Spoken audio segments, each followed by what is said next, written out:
వి gold trusted gold buyers తాకట్టులో ఉన్న బంగారాన్ని విడిపించి ఈ రోజు ఉన్న మార్కెట్ ధరకే కొనబడును. మరిన్ని వివరాలకు సంప్రదించండి 7771077720. నమస్తే అండి. మన పెద్దంబర్పేట మున్సిపాలిటీ పరిధిలో 175 సర్వే నెంబర్ 174 సర్వే నెంబర్ పరిధిలో మాది విజయవాడ హైవే ఆనుకొని మా colony Apple avenue colony and Venkateswara colony రెండు కాలనీలకు సంబంధించిన అప్రోచ్ రోడ్డు మాది విజయవాడ కాలనీ ఆనుకొని మాకు అప్రోచ్ రోడ్డు 40 ఫీట్ రోడ్డు ఉంది.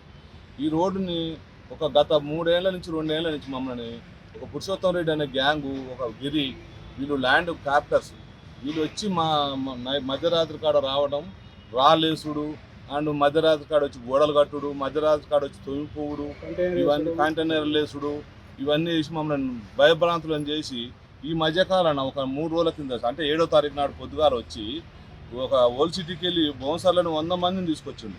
ఈ కొత్తగా తీసుకొచ్చిండు సంస్కృతి బౌన్సర్లను తీసుకురావటం, వాళ్ళని తీసుకొచ్చి మా మీద మా ఇష్టం వచ్చినట్టు పుడిగుద్దులతో గుద్ది ఆడవాళ్ళని మగవాళ్ళని అనకుండా తీసుకొచ్చి లేడీ బౌన్సర్లను కూడా తోలుకొచ్చారు వాళ్ళు ప్లాన్గా.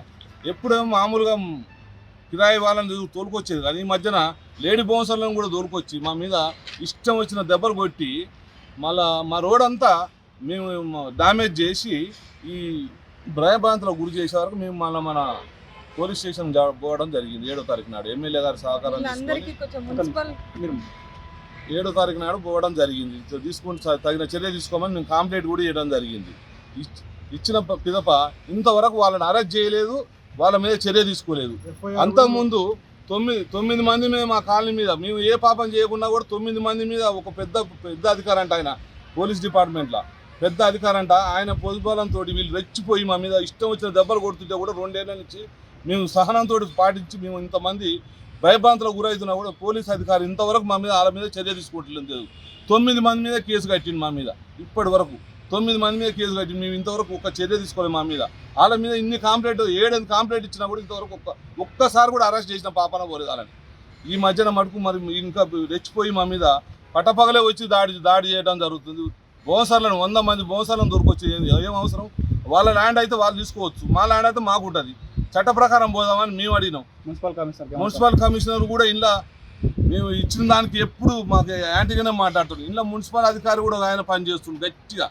ఆ అధికారి పేరు చెప్పడం బాగుండదని, ఎందుకంటే ఆయన కూడా జాబులు ఉన్నాడు, ఆయన పేరు బదనామం చేయొద్దని మేము కూడా సహనంతో చూస్తున్నాం. మున్సిపల్ మా పోర్టువార్డు కౌన్సిలర్ విజయేందర్ రెడ్డి గారికి కూడా కంప్లైంట్ ఇస్తే ఎన్నోసార్లు మాకు సహకరించాడు ఆయన కూడా, విజయేందర్ రెడ్డి కూడా. ఇంతవరకు మాకు న్యాయం జరగట్లేదు. మాకు న్యాయం జరగాలని మీ మీడియా ద్వారా మేము అందరం కాలనీ అసోసియేషన్ నుంచి అందరం మా సభ్యులు అందరం మేము వేడుకోవడం జరుగుతుంది. కలెక్టర్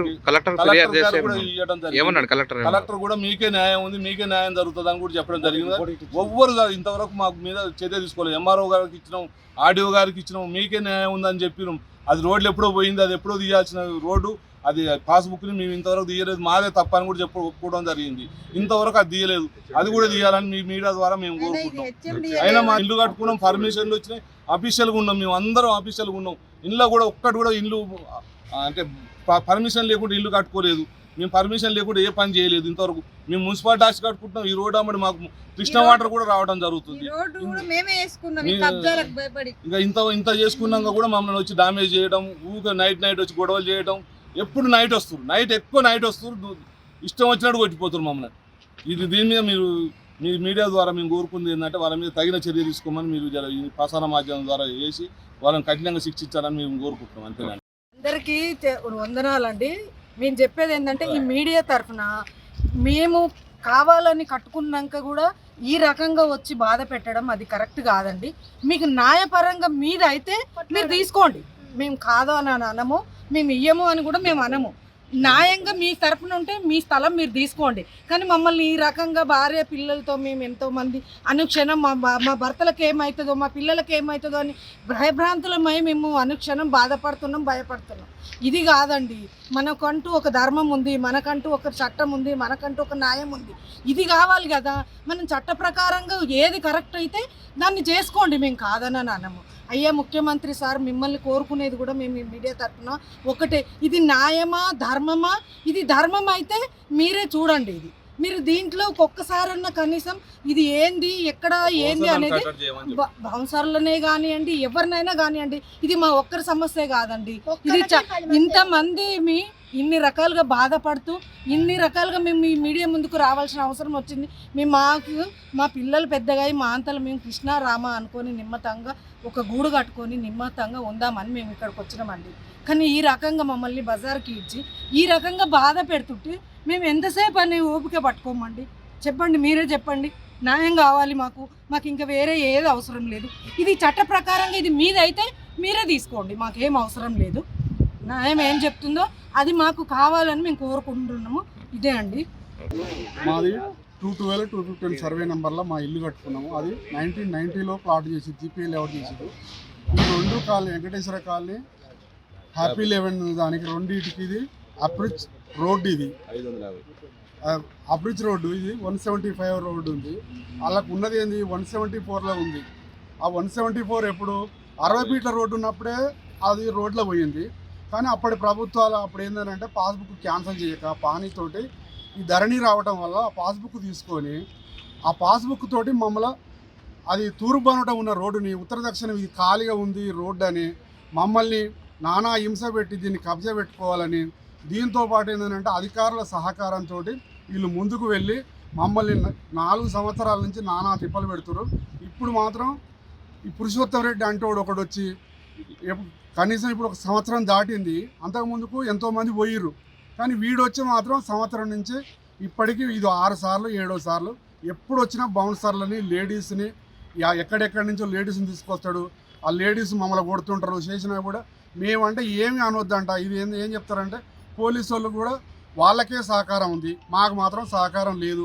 రోడ్డు కూడా మేము వేయించుకున్నాం. ఎందుకంటే ఈ లొల్లి వద్దని 10 లక్షలు పెట్టి రోడ్డు వేయించుకుంటే ఆ రోడ్డుని డ్యామేజ్ చేస్తున్నారు. ఇది ఎందువల్ల చేస్తున్నారు అంటే ఆఫీసర్ల సహకారం ఉంది. మాకు మాత్రం ఏడికి పోయినా న్యాయం జరగట్లేదు. మేము కలెక్టర్ ఆఫీస్కి కూడా ప్రతి సోమవారం పోయినాం. అక్కడ శశాంక్ కలెక్టర్ గారు ఉన్నప్పుడు మా అన్నీ చూసిండు, చెక్ చేసి ఇమీడియట్గా ఆర్డర్ ఇచ్చిండు మాకు. ఏంది అంటే ఈ పాస్బుక్ క్యాన్సిల్ చేయాలి, అఫీషియల్ తప్పు వల్ల మీకు పాస్బుక్ వచ్చింది, వాళ్ళకి పాస్బుక్ ఇచ్చినాం, పాస్బుక్ వల్ల మీకు ఇబ్బంది అవుతుందని ఎంఆర్ఓకు ఆర్డీఓకు అందరికీ నోటీసులు పంపించిండు. అయినా కూడా వాళ్ళు కూడా ఏం ముందుకు వెళ్ళట్లేదు. మేము ఏమంటారంటే మాకంటే ముందు 10 మంది ఎంఆర్ఓలు పోయిర్రు, 10 మంది ఆర్డీఓలు పోయిర్రు.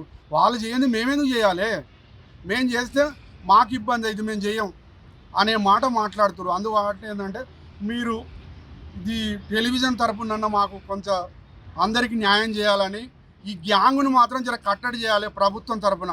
ఇది ఏంటంటే ముఖ్యమంత్రి గారు మన కాంగ్రెస్ ప్రభుత్వం వచ్చింది, మేము అందరం హ్యాపీగా ఉంటాం అనుకున్నాం. కానీ కాంగ్రెస్ ప్రభుత్వం వచ్చిన తర్వాత ఇంకా కొంత లోకల్ లీడర్లు కూడా సపోర్ట్ అయ్యారు వాళ్ళకు. దానివల్ల ఇంకా ఇబ్బంది చేస్తున్నారు మమ్మల్ని. ఏమనంటే ఏ ఊర్లో చెడుకున్నారు మీరు ఇక్కడ ఎందుకు కొన్నారు, మీరు మీది కానే కాదు వెళ్ళిపోవాలి, ఈ కొంచెం మాకు ఇస్తే ఏం పోతుందని మమ్మల్ని నానా ఇబ్బందులు పెడుతున్నారు. నిన్న ఒక్కసారి 150 మంది వచ్చి మమ్మల్ని ఆడోళ్ళు మగోళ్ళు వచ్చిర్రు, మమ్మల్ని కొట్టి నానా ఇబ్బంది పెట్టి మమ్మల్ని చంపడానికే ప్రయత్నం చేశారు. మేము భయభ్రాంతులకు గురై పరారైపోయి పక్కన ఉండి పోలీసు వాళ్ళకి ఫోన్ చేస్తే పోలీసు వాళ్ళు వచ్చినాక వాళ్ళంతా పరారై వెళ్ళిపోయారు. ఆయన పురుషోత్తమ రెడ్డి అంటూ మా ముందర అరెస్ట్ చేశారు, కానీ తీసుకుపోయారు, వదిలేసారు. వాని మీద మేము కేసు రాసి ఇచ్చినాం, అయినా కూడా వాని మీద ఎఫ్ఐఆర్ ఇంతవరకు కాలే. మా మీద మాత్రం 9 మంది మీద అయ్యింది. నేను 60 ఏళ్ళు దాటి నేను ఇల్లు కట్టుకొని ప్రశాంతంగా ఉంటే నా మీద కూడా కేసు పెట్టించిండు. దానికి మీరు ఎంతవరకు న్యాయమో మీరే ఆలోచించి మాకు సహకారం చేయండి. మేము అప్పీల్కి పోతే వాళ్ళు క్యాన్సిల్ చేసేసారు. 2011లోనే క్యాన్సిల్ అయిన తర్వాత 13లో ఈ సమ్రెడ్డి బాలరెడ్డి అనే అతను కొని దాన్ని కబ్జా చేసి కొంతం శేఖర్ రెడ్డి 2 ఎకరాల 20 గుంటలు, ఇతను 5 ఎకరాలు కొని కబ్జా చేసి చుట్టుముట్టు ఫెన్సింగ్ వేసుకున్నారు. దాన్ని కడీలు పీకని పోతే మిమ్మల్ని చంపేస్తాము అనేసి పోలీస్ స్టేషన్ పోతే పోలీసులు కూడా ఇన్ని సంవత్సరాల నుంచి వాళ్ళకే వంత వాడిరండి. మున్సిపల్ ఆఫీస్లో మేము కంప్లైంట్ ఇచ్చినా యాక్షన్ తీసుకోలేదు, పోలీస్ స్టేషన్లో కంప్లైంట్ ఇచ్చినా యాక్షన్ తీసుకోలేదు. స్టేటస్ కో ఇద్దరు మెయింటైన్ చేయాలి, ప్లాట్ ఓనర్స్ ల్యాండ్ ఓనర్. కానీ అతను 1 ఇయర్ నుంచి అగర్వాల్ సార్ చనిపోయింది అనేసి వచ్చి ఇవన్నీ మేము కంప్లైంట్ ఇచ్చిన తర్వాత పోలీస్ స్టేషన్లో పోయిన సంవత్సరం మేలో మున్సిపల్లో కంప్లైంట్ ఇచ్చిన తర్వాత ఇవి కన్స్ట్రక్షన్ చేసాం. ఆపండి అని మేము ఎంతమంది దగ్గర కోర్టు నుంచి తీసుకురా మీరు అని అన్నారు. కానీ ఇప్పటి వరకు ఏ గవర్నమెంట్ చేయని పని రంగనాథ్ సార్ చేశారు. రంగనాథ్ సార్కి మేము అందరము రుణపడి ఉంటాము. రంగనాథ్ సార్ ఏ పార్టీ కోసమో ఎవరి కోసమో పని చేయట్లేదు. పేదవాళ్ళు పక్షాన రేవంత్ రెడ్డి గారు సమక్షంలో రంగనాథ్ సారు పనిచేస్తున్నారు. దీనికి ఏ పొలిటికల్ లీడర్లు వీళ్ళని ఎవరిని ఇన్ఫ్లుయెన్స్ చేసి ఇక్కడి నుంచి పంపించాలి అని ఎవరు ఒత్తిడి చేసినా వాళ్ళని బజార్ కీడ్చి మేము మాత్రం ప్రజలలో నిలబెట్టడం ఖాయం. ఇప్పుడు వీళ్ళందరూ కొలగొట్టే వాళ్ళు బయటికి ఎందుకు వచ్చిరో, దీని వెనకాల ఎవరున్నారో కూడా బయటికి రావాలి. ఇంతమంది వ్యవస్థలను నాశనం చేస్తారు అంటే దీని వెనకాల పొలిటికల్ లీడర్ ఉన్నాడా, ఎవరున్నారు? ఒక అన్యాయం చేసిన వాడికి ఇంతమంది కొమ్ము కాస్తారు. 170 మంది ప్లాట్ హోల్డర్స్ ప్లస్ వాళ్ళ మీద ఆధారపడిన ఫ్యామిలీలు 1000 మంది ఉంటారు. 1000 మందిని కాదని ఒక్కడికి కొమ్ము కాస్తున్న వాడు ఎవడు? సాటుకుండి ఫోన్ చేయడం కాదు, రమ్మనండి వస్తే అప్పుడు ఆపేస్తారు డీసీపీలు ఏంటి జేసీపీలు. అప్పటి వరకు ఆపోదు. మీరు ఆపిరంటే మేము ఇక్కడే పెట్రోల్ పోసుకొని తగలబడిపోతాం. మేము ఇక్కడే తగలబడిపోతాం. మీరు ఇప్పుడు న్యాయం చేయాలి. మీరు చేయకపోతే మాకు జీవితంలో న్యాయం జరగదు. ప్లస్ నెక్స్ట్ గవర్నమెంట్ లో కూడా జరగదు. నెక్స్ట్ కాంగ్రెస్ గవర్నమెంట్ కూడా రేవంత్ రెడ్డి అన్న వస్తేనే జరుగుతుంది. వేరే ఎవరు వచ్చినా మా బతుకులు ఇంతే. ఉన్న 170 ప్లాట్లు పోవాలి, మేము రోడ్డులో పడాలి. 1986 లో 1200 గజాలు కొన్నాను. అప్పటి నుంచి నేనే పొజిషన్ లో ఉన్నాను. సమ్రెడ్డి బాలరెడ్డి గారు 2013 లో వచ్చి ఆక్యుపై చేసి మనని నానా బిభత్సం చేసి పోలీస్ కేసులు పెట్టి మా మీద అరచకాలు మరియు బౌన్సర్లను తెచ్చి మమ్మల్ని తరిమి కొట్టాడు. అతని మీద తగిన యాక్షన్ తీసుకున్నారు హైదరాబాద్ లో. వారికి నా యొక్క కృతజ్ఞతలు తెలియజేస్తున్నాను. ప్లాట్ లో మొత్తం 170 ప్లాట్లు ఉన్నాయి కాబట్టి అందువల్లనే మాకు చాలా సీఎం గారు కూడా సహకరించారు.